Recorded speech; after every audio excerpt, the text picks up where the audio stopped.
Estamos grabando, como siempre, gente de YouTube, tenéis mis redes sociales, me seguís por obligación. Hoy vamos a leer algunos cuentos del Tito Guy, que siempre vienen bien, siempre entran bien.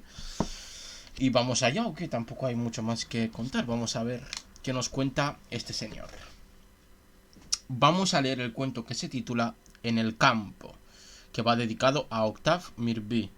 El título en francés es Aux Champs, publicado en el 31 de octubre de 1882, incluido en Contes de la Bécasse, ¿vale? Mi francés es... Y empezamos. Las dos chozas estaban una al lado de la otra, al pie de una colina, en las cercanías de una pequeña ciudad balnearia. Los dos campesinos trabajaban duramente la tierra infecunda para mantener a todos sus hijos. Cada familia tenía 4.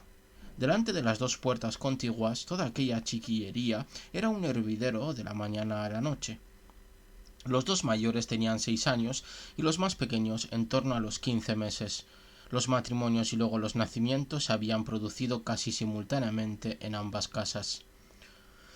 Las dos madres apenas si eran capaces de reconocer a sus retoños en medio de aquel montón, y los padres los confundían totalmente. Sus 8 nombres les bailaban en la cabeza mezclándose de continuo, y los hombres, cuando tenían que llamar a uno, a menudo gritaban 3 nombres, antes de acertar con el verdadero.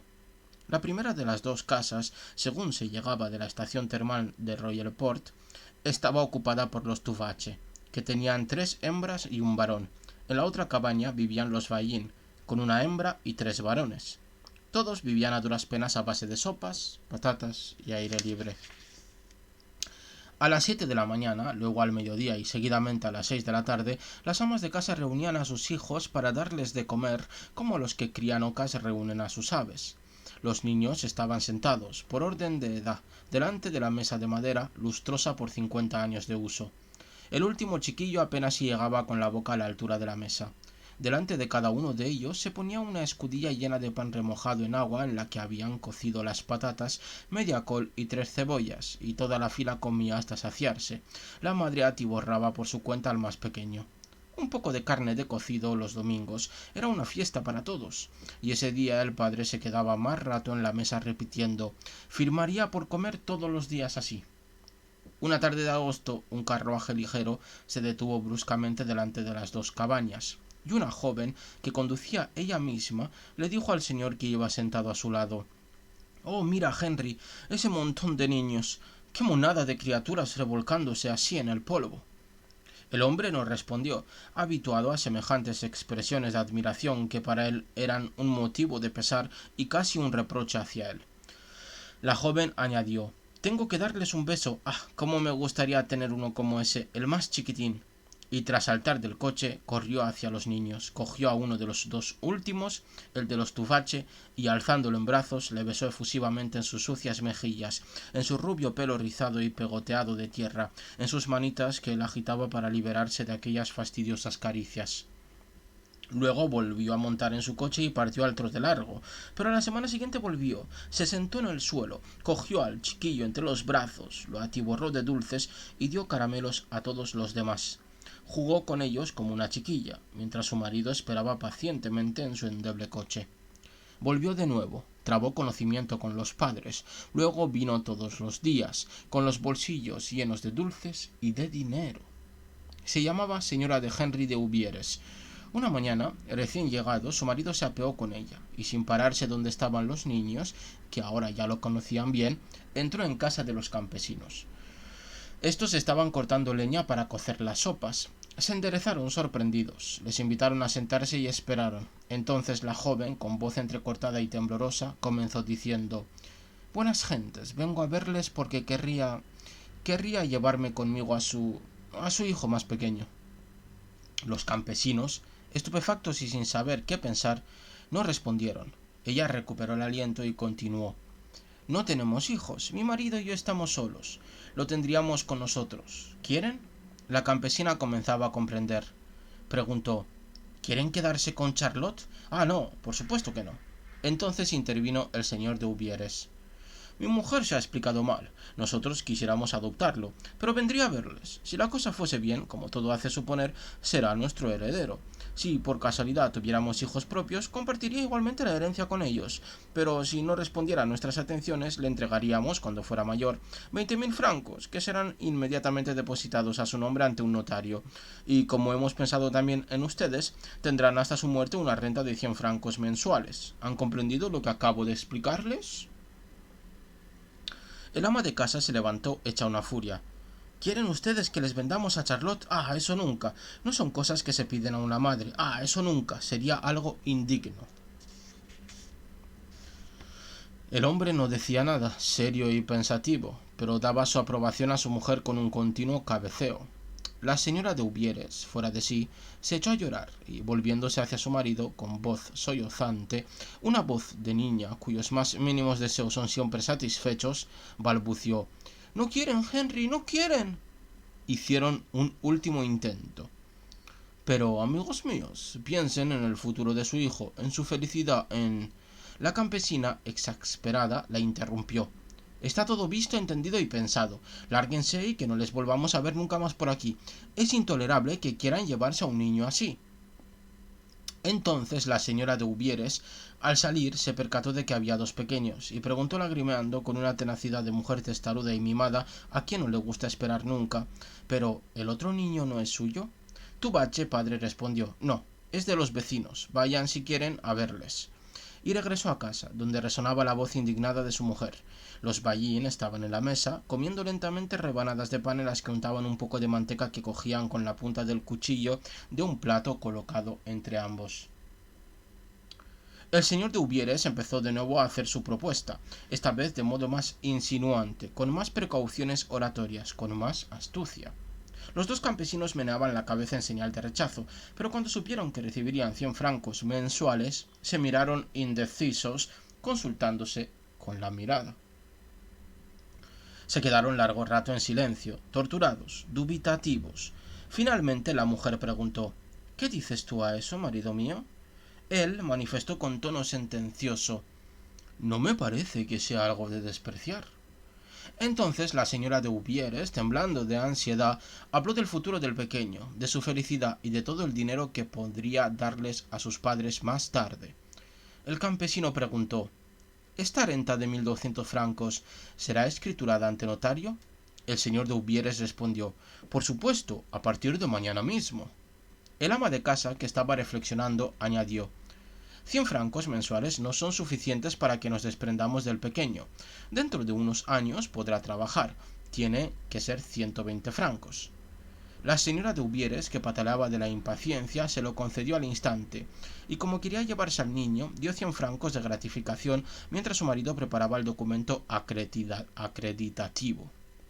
El alcalde y un vecino, llamados de inmediato, hicieron de buen grado de testigos.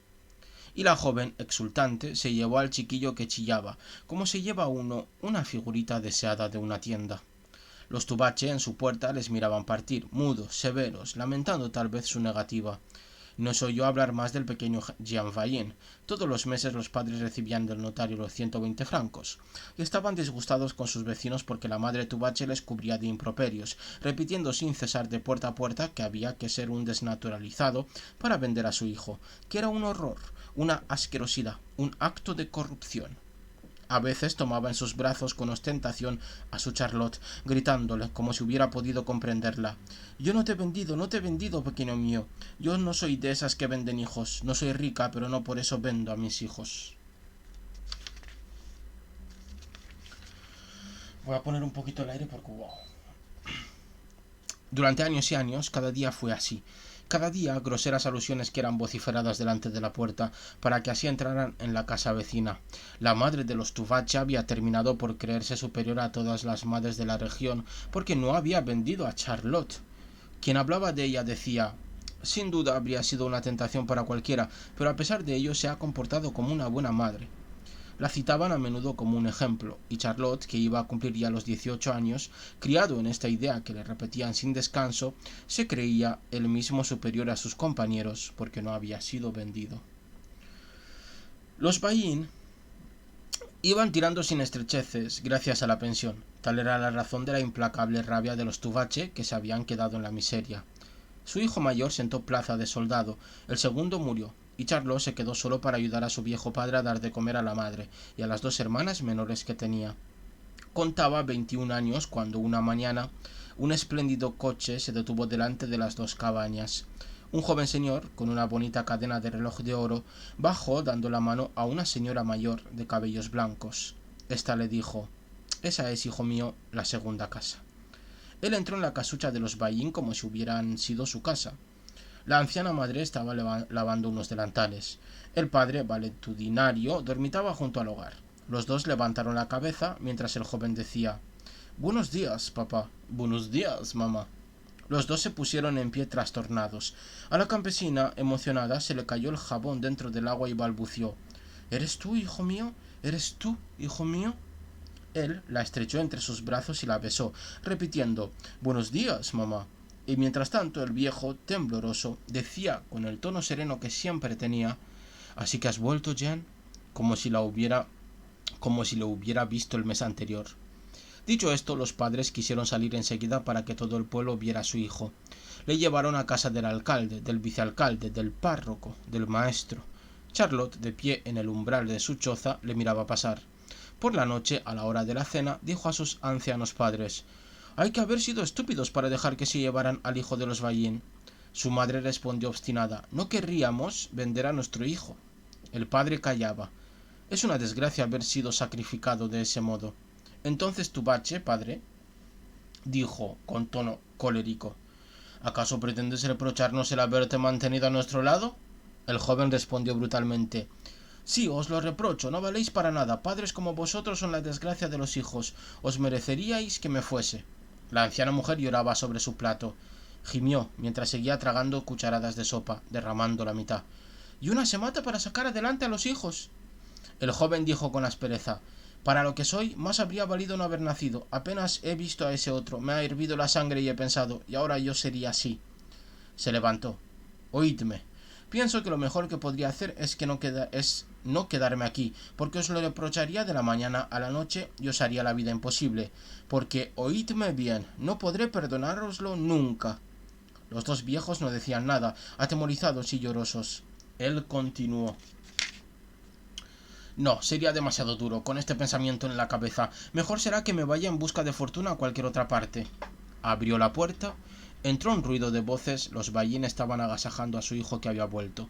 Entonces Charlot dio una pataleta y, volviéndose hacia sus padres, gritó: «Palurdos, iros al diablo», y desapareció en la oscuridad de la noche. Y así termina este cuento representante de lo que sería el anarcocapitalismo más duro, ¿verdad? En un mundo donde se puede vender a los hijos a merced de los padres.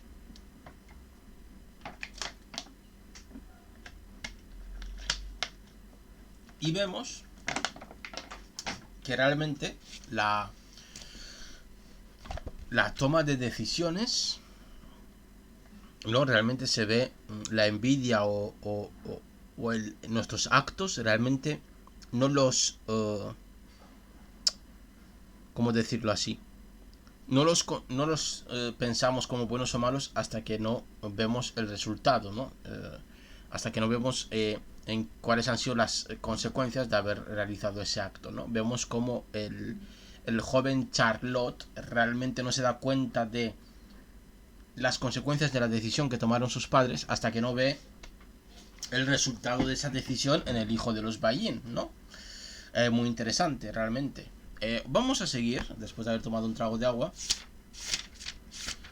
con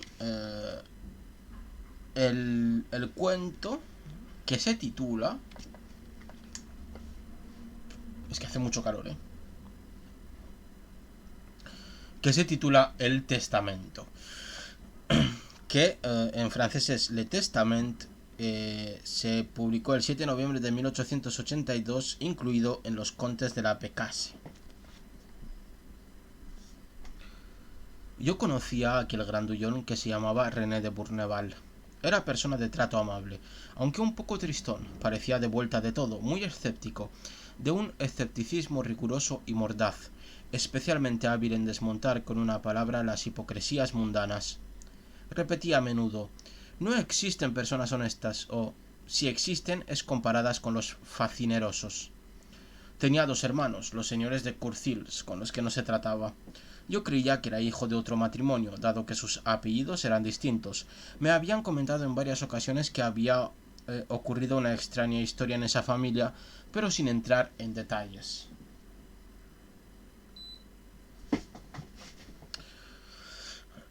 Hacía buenas migas con aquel hombre, y pronto entablamos amistad. Una noche en su casa, tras haber cenado a solas, le pregunté como quien no quiere la cosa: ¿es usted hijo del primer o del segundo matrimonio de su madre? Le vi palidecer ligeramente y acto seguido ruborizarse, y se quedó unos segundos en silencio, visiblemente confuso. Luego sonrió, de esa manera suya melancólica y amable, y dijo: Mi querido amigo, si no le aburro, quisiera darle detalles muy curiosos sobre mi origen. Sé que es usted persona inteligente, por lo que creo que nuestra amistad no se resentirá por ello. Y si así fuera, entonces no me interesaría tenerle ya como amigo. Ahora nos va a contar su historia. Mi madre, la señora de Curcils, era una pobre mujercita tímida, con un marido que se había casado con ella por su fortuna. Toda su vida fue un martirio. De natural cariñoso, medroso, delicado, fue maltratada de forma continua por aquel que hubiera debido de ser mi padre, uno de esos rústicos que responden al nombre de hidalgos campesinos. Al cabo de un mes de matrimonio, vivía ya con una sirvienta. Tuvo además como queridas a las mujeres y a las hijas de sus colonos, lo que no fue óbice para que tuviera 2 hijos de su mujer, debería decir 3, contándome también a mí. Mi madre callaba, vivía en esa casa siempre ruidosa, como esos ratoncillos que corretean por debajo de los muebles. Olvidada, como si no estuviera, temblorosa, miraba a la gente con sus ojos inquietos y claros, siempre vagarosos, los ojos de una persona perdida, dominada continuamente por el miedo. Y sin embargo era bonita, muy rubia, de un rubio ceniza, de un rubio tímido, como si sus cabellos se hubieran descolorido un poco por sus continuos temores. Entre los amigos del señor de Curcils, que venían constantemente al castillo, había un ex oficial de caballería, viudo, hombre temido, afectuoso y violento, capaz de las más enérgicas decisiones, el señor de Bourneval, cuyo apellido llevo. Era un real mozo alto, flaco, con unos grandes bigotes negros. Yo me le parezco mucho. Este hombre era persona leída y no pensaba en absoluto como los de su clase. Su bisabuela había sido amiga de Jean-Jacques Rousseau, y se habría dicho que había heredado algo de esa relación de una antepasada. Se sabía de memoria el contrato social, la nueva Eloísa y todos esos libros de filosofía que prepararon a distancia el futuro trastorno de nuestras antiguas costumbres, de nuestros prejuicios, de nuestras leyes caducas, de nuestra estúpida moral. Amó a mi madre, según parece, y fue correspondido. Sus lazos fueron tan secretos que nadie sospechó nada. La pobre mujer, abandonada y triste, tuvo que apegarse desesperadamente a él, y frecuentándolo se le pegó su manera de pensar, las teorías del sentimiento libre, las audacias del amor sin barreras, pero como era tan temerosa que no se atrevía a hablar nunca en voz alta, todo eso se vio reprimido, condensado y encerrado en su corazón, que no se abrió jamás. Mis 2 hermanos eran duros con ella como su padre, no le demostraron nunca afecto y, habituados a ver que en casa era un cero a la izquierda, la trataban poco menos que como a una criada. Yo fui el único de sus hijos que la quiso de verdad, y al que ella quiso. Falleció. Yo tenía por entonces 18 años. Debo añadir, para que pueda comprender lo que seguirá, que a su marido se le había impuesto una tutela judicial, que se había pronunciado una separación de bienes a favor de mi madre, la cual había mantenido, gracias a las argucias legales y a los inteligentes desvelos de un notario, el derecho a testar libremente. Se nos avisó, pues, de que había depositado en aquella notaría un testamento y fuimos invitados a asistir a su lectura. Lo recuerdo como si fuera ayer. Fue una escena grandiosa, dramática, burlesca, sorprendente, provocada por la rebelión póstuma de la difunta, por su grito de libertad, por la reivindicación desde el fondo de la tumba de esa mártir oprimida en vida por nuestras costumbres, la cual hacía desde su ataúd cerrado una desesperada invocación a la independencia. Aquel que creía era mi padre, un hombretón sanguíneo que hacía pensar en un matarife, y mis hermanos, 2 robustos jóvenes de 20 y 22 años, esperaban sentados tranquilamente. El señor de Bourneval, que había sido invitado a presentarse, entró y se puso detrás de mí. Ceñido en su levita, muy pálido, se mordisqueaba repetidamente los bigotes, ya un poco canos. Sin duda imaginaba lo que estaba a punto de suceder. ¿Qué creéis que va a pasar? ¿Qué creéis que va a pasar? Yo no lo sé. El notario cerró la puerta con doble vuelta de llave y dio comienzo a la lectura. Tras haber abierto delante de nosotros el sobre sellado con lacre rojo, cuyo contenido ignoraba. Bruscamente mi amigo se calló. Se levantó, luego fue a coger de su secretero un viejo papel, lo desplegó, lo besó largamente y prosiguió. He aquí el testamento de mi querida madre. Yo, la bajo firmante, Anne Catherine Geneviève Mathilde de Croix-Cluse, esposa legítima de Jean-Leopold Joseph Gontran, de Corcils, hallándome sana de cuerpo y de mente, expongo aquí mis últimas voluntades. En primer lugar, pido perdón a Dios y luego a mi querido hijo René del acto que voy a llevar a cabo. Creo que mi hijo tiene el suficiente corazón para comprenderme y perdonarme. He sufrido durante toda mi vida. Contraje un matrimonio de conveniencia por parte de mi marido y luego fui despreciada, ignorada, oprimida, engañada continuamente por él. Le perdono, pero nada le debo. Mis hijos mayores no me quisieron nunca y a duras penas y me han tratado como una madre. En vida hice por ellos cuanto debía hacer. Tras mi muerte ya nada les debo. Los lazos de sangre no pueden existir sin el afecto permanente y sagrado de cada día. Un hijo ingrato es menos que un extraño. Es culpable porque no tiene derecho a mostrarse indiferente para con su madre. Siempre he temblado delante de los hombres, delante de sus leyes inicuas, de sus costumbres inhumanas, de sus infames prejuicios. Delante de Dios nada temo ya. Muerta, rechazo de mí la vergonzosa hipocresía. Me atrevo a decir lo que pienso, a confesar y firmar el secreto de mi corazón. Así pues, dejo en usufructo toda la parte de mi fortuna de que me permite disponer la ley a mi querido amante Pierre Germer Simón de Bourneval, para que a continuación vaya a parar a nuestro querido hijo René. Esta disposición está además formulada más detalladamente en una escritura notarial.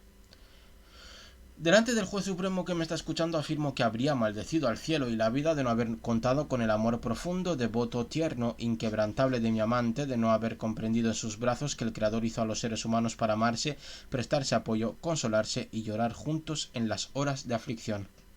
Mis dos hijos mayores tienen por padre al señor de Courcils. Solo René debe la vida al señor de Bourneval. Suplico al supremo hacedor de los hombres y de sus destinos que sitúe por encima de los prejuicios sociales al padre y al hijo, que les haga quererse hasta el día de su muerte y sigan queriéndome a mí en la tumba. Tal es mi último pensamiento y mi última voluntad. Mathilde de Croix-Cluse. Así acaba el testamento incendiario, al parecer. El señor de Courcils, que se había puesto en pie, gritó: «¡Este es el testamento de una loca!». Entonces el señor de Bourneval dio un paso adelante y declaró con voz fuerte, con voz tajante: «Yo, Simón de Bourneval, declaro que este escrito no contiene sino la pura verdad.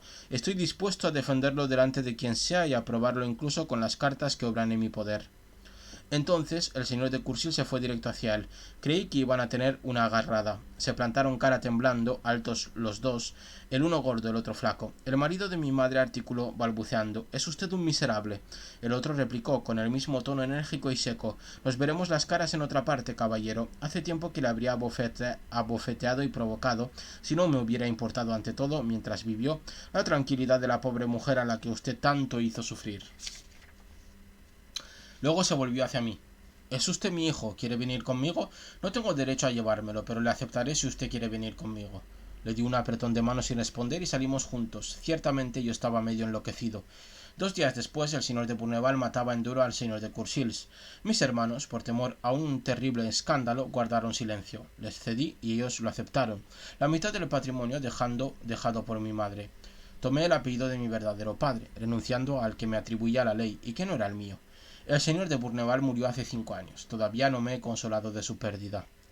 Se levantó, dio unos pasos y poniéndose delante de mí dijo: «Pues bien, afirmo que el testamento de mi madre es una de las cosas más hermosas, más leales y más grandes que una mujer puede hacer. ¿No está de acuerdo?». Le tendí las 2 manos. «Sí, sin duda, amigo mío». Y aquí termina este maravilloso segundo cuento, donde vemos que la justicia a veces puede llegar incluso después de la muerte. Espero que haya quedado clara aquí lo que nos ha querido contar nuestro querido Guy de Maupassant. Y con este maravilloso calor, espero que os haya gustado y aliviado un poquito y haberos entretenido con estos 2 maravillosos cuentos del maravilloso Maupassant. Y como siempre os agradezco enormemente que me hayáis acompañado en este maravilloso directo. Os mando millones de abrazos y de besos y nos vemos en el siguiente directo. Chao, chao.